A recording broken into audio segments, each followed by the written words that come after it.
1808, Stronsay, Orkney Islands. A violent storm had raged across the northern coast of Scotland, hammering the small island with waves that shook even the most weathered cottages. When dawn broke, the shoreline revealed something that should not have been there. Half buried in the kelp and tangled among the rocks lay the carcass of a creature the islanders had no name for. Its length was said to be 55 feet, its body serpentine and narrow, its neck rising unnaturally long above the tide.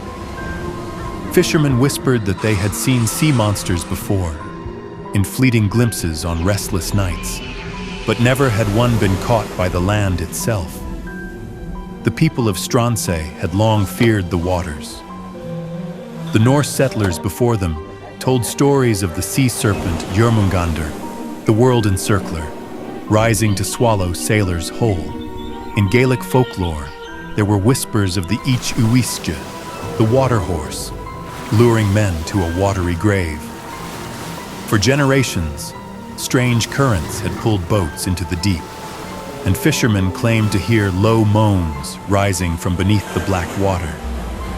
Now, before their eyes, lay the proof that those tales had teeth.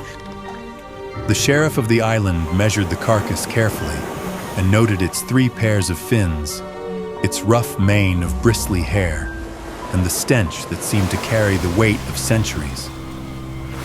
Scholars from Edinburgh declared it something unknown, perhaps a new species of sea serpent.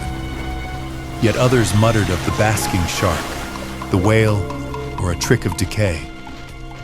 But the villagers knew what they had seen in storms past, shadows gliding against the waves, longer than any boat, following the island like a curse.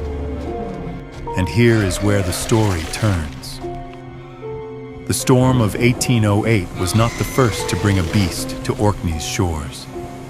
Records from the late 1600s tell of another great serpent washed ashore in the same waters, described with chilling similarity. The same length, the same long neck, the same mane. Priests then had tried to burn it, fearing it was a demon from the deep, but the flames would not take, and the tide reclaimed it by nightfall. So perhaps the Stronsay Beast was not one creature, nor even a species. Perhaps it was a revenant, a reminder that certain places hold their own curses. The waters off Stronsay were once battlegrounds for Viking longships, where hundreds drowned and sank with their shields.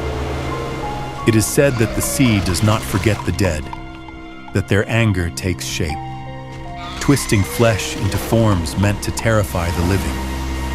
The Stronsay carcass was never preserved. It rotted, sank, and was lost to the tide, just as the earlier serpent had been.